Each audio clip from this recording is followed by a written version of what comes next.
All aficionados, all-around rascals and reprobates, it is I, your fearless leader, Rocket Man. The countdown has officially begun, just days away now from the kickoff, and there is a palpable electricity in the air that only a Tennessee volunteer football game can evoke. Last season, the Vols shocked the nation with their top-tier offense, clinching the number one spot in offense in the country. Who saw that coming? Well, we did, actually, didn't we? But as any good gridiron guru knows, it takes two to tango, and in this case, that means dominate the football field. The Vols defense left us with some questions, did it not? Fear not. Today's YouTube video, we're going to dive deep into that very subject. Come on in. You're going to like this. Broadcasting live from the only establishment in town that can't kick him out. His own basement. The world according to Rocket.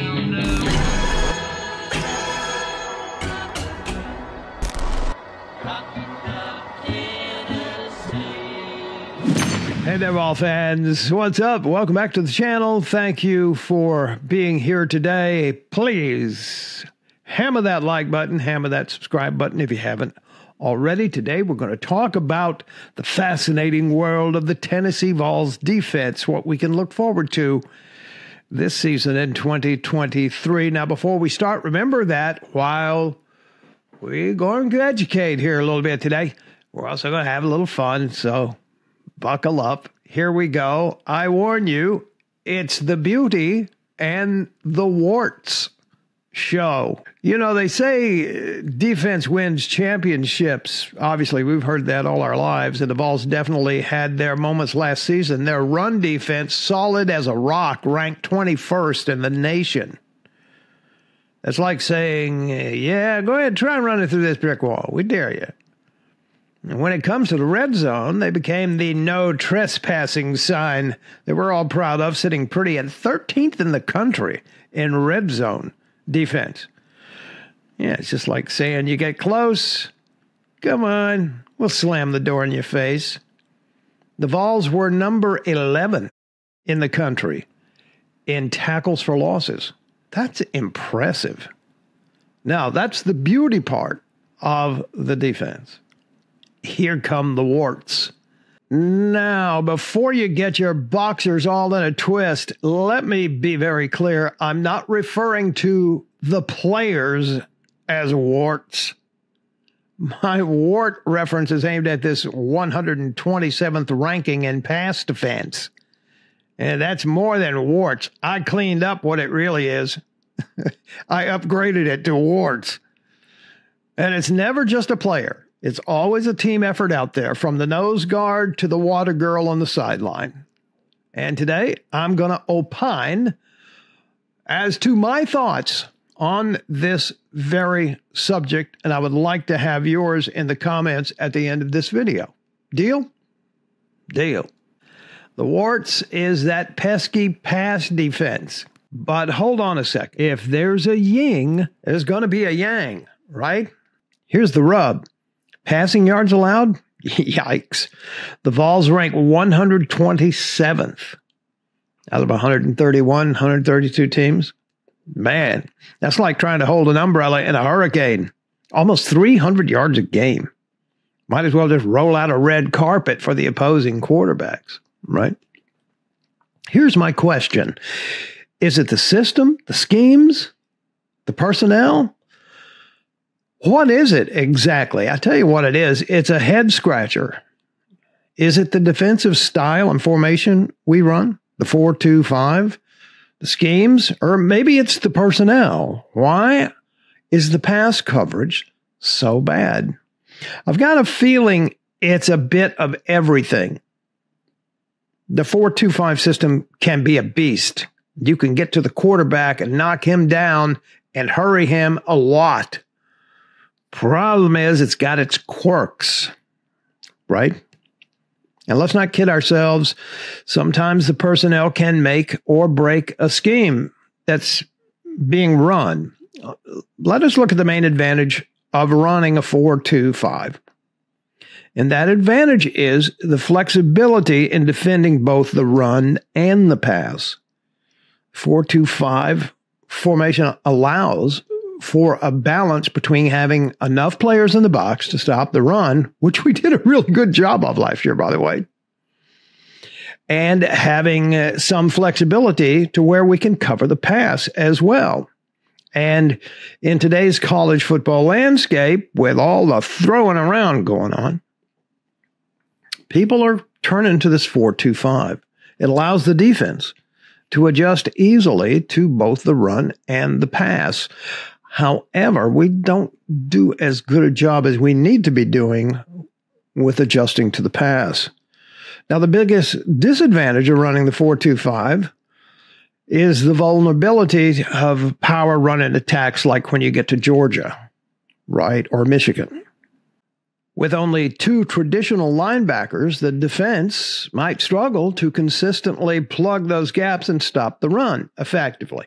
That didn't seem to be our problem last year. We were pretty damn good against the run last year, except for the Georgia game.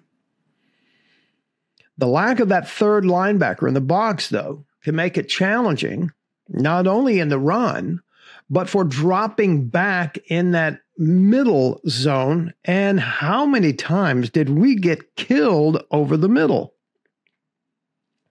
with a pass? All the time. It happened a lot, which produced that 127th ranking. Today's monologue is brought to you by dockerydestinations.com. Whether you're traveling around the world or around the comma, give my friends at dockerydestinations.com a call for a hassle-free hookup. I think I just created a new slogan for them, a hassle-free hookup on your luxury vacation.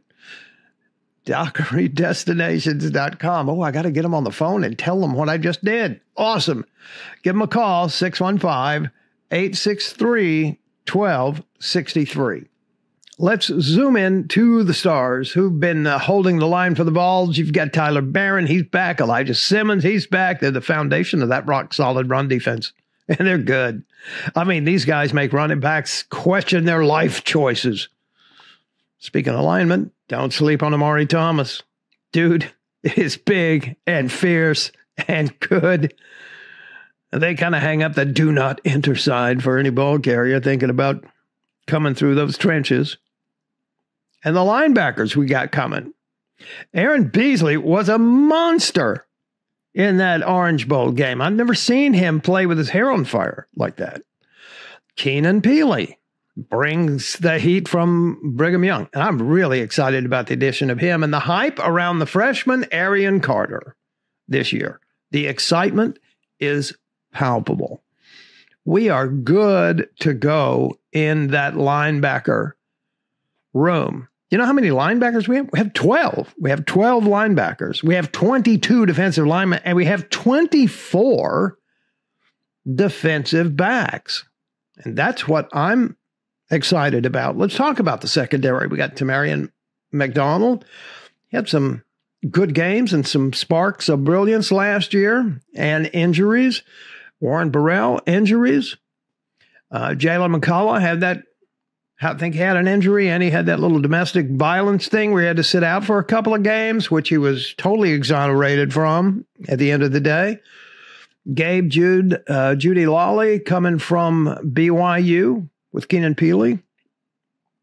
And a couple of dozen more young guns ready to go in that defensive backfield. I'm excited about that. You know, the moments they had last year, there was a lot of sparks of brilliance, but then the elephant in the room there is that secondary is ranked 127th in college football stopping the pass. There's just no way around that. So what do we do? What's the deal? I saw an interesting comment. I've seen it several times on Twitter. I mean, X. People complaining about the 4-2-5 defense. Some people suggest the 4-3 formation. Even people have suggested my favorite defense is the 3-4. I prefer that. Now, hold on a minute. What's really the fix? Let's just play along for a second. Picture this, a 4-3 formation with 3 traditional linebackers patrolling the middle of the field, stopping the run and patrolling the middle of the field. They always play run first, right? It's like adding that extra layer of armor against those passes over the middle, right? And if we're honest, that's where the Vols have been taking a huge hit, man. I tell you, I think every team completed a pass over the middle. Each one of them. And some more than others. Stout linebacker back there, plug those gaps and turn that middle into a forbidden zone, right? So I can see where people are calling for a change in the defensive formation and style, right? But see, there's a problem with that. Here's the catch. Every silver lining has a cloud, right? Switching to a 4-3 comes with trade-offs. It shores up the middle, yeah. But does it also leave the edges vulnerable? And does it weaken the red zone defense that we have that's what, number 11 in the country? Number 13 in the country? Do we want to mess with that? No, I don't think we do want to mess with that. And let me just say this. I was a vocal guy about, our defense sucks. And but mostly I was just being stupid because I didn't do enough research on it. And now I have, which is why I wanted to do that show so that I could say, look, I think we're on the right track. This is only the beginning of the third year of this defensive style and the schemes that we run. And at the end of the day, a defensive scheme can only do so much. Remember the key players we talked about earlier. Tyler Barron, Elijah Simmons, the whole gang. They've got the talent. They got the fire in their bellies. And maybe, just maybe, the solution isn't changing the formation, but encouraging and improving what we have. Because what we have, let me just remind you, the 1st of November last year, we were number 1 in the freaking country, even with the warts. So, and I say this to myself as much as I say to anybody else, simmer down now, relax. Our defense is going to be fine. When I was bitching about the defense, what I failed to realize was how well we do against the run, against in the tackle for losses category, and the red zone defense. So with all the warts, we've done pretty good in a very short amount of time, right?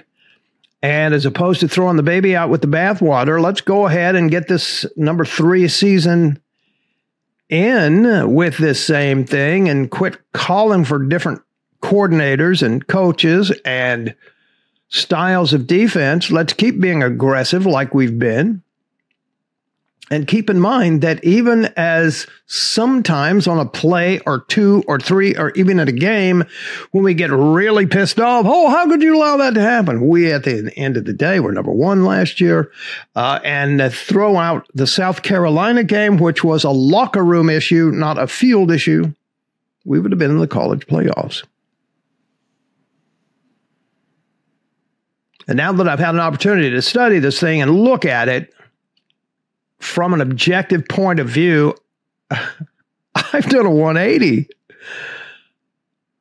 I like our defense. I really do. And I like the possibility of it getting better this year. And the better it gets, the better recruits we're going to get back there in that defensive side of the ball. And I do think this. We are not an elite secondary football team. All right, we're just not. Sorry. But we're pretty good in a lot of circumstances. Are we perfect? Absolutely not.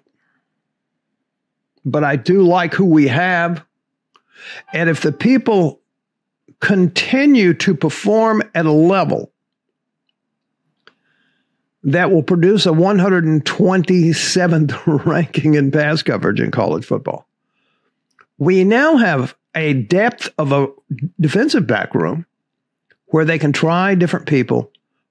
Different people will get a shot at it if the elite veterans, and I don't mean elite veterans, I mean veterans, if they're not performing to a standard that needs to be attained, there are now talented people, young though they may be, to step in and see what they can do.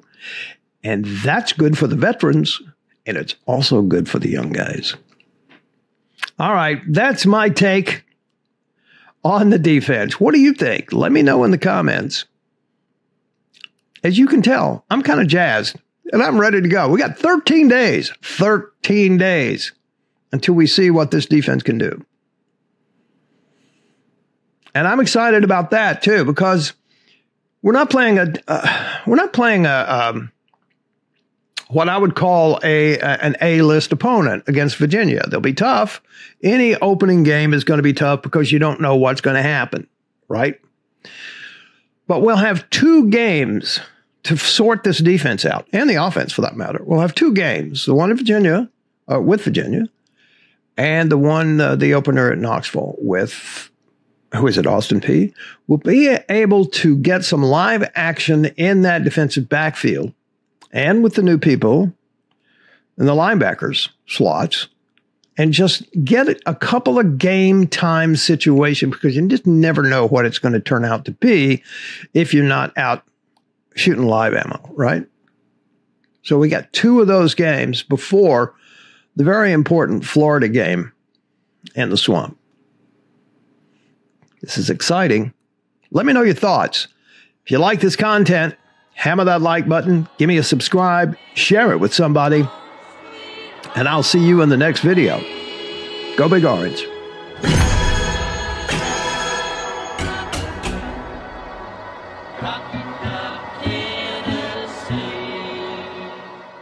Hey, it's I, Rocket Man. We have a new sponsor on the channel, DestinedFamilyPortraits.com. Hang on, are you packing your bags for your Florida vacation to the Emerald Coast? Hold up. Don't forget the sunscreen, the flip-flops, and wait, don't forget the most important thing. No, not your inflatable unicorn. It's a family portrait on the beach by DestinedFamilyPortraits.com. That's me. That's where I've been all summer, figuring out how to pay for this channel. Got the business up and running. I want to share it with you. Just look at these epic sunset smiles. Imagine your family, yes, your family, captured in a stunning portrait that screams fun, sun, and unforgettable memories for a lifetime. What are you waiting for? Dive into your ultimate vacation checklist by visiting www.destinedfamilyportraits.com and let Nash Rocket, whoever that guy is, turn your beach fun into a lifetime of memories. Because vacation photos on the beach should be as wow as the vacation itself.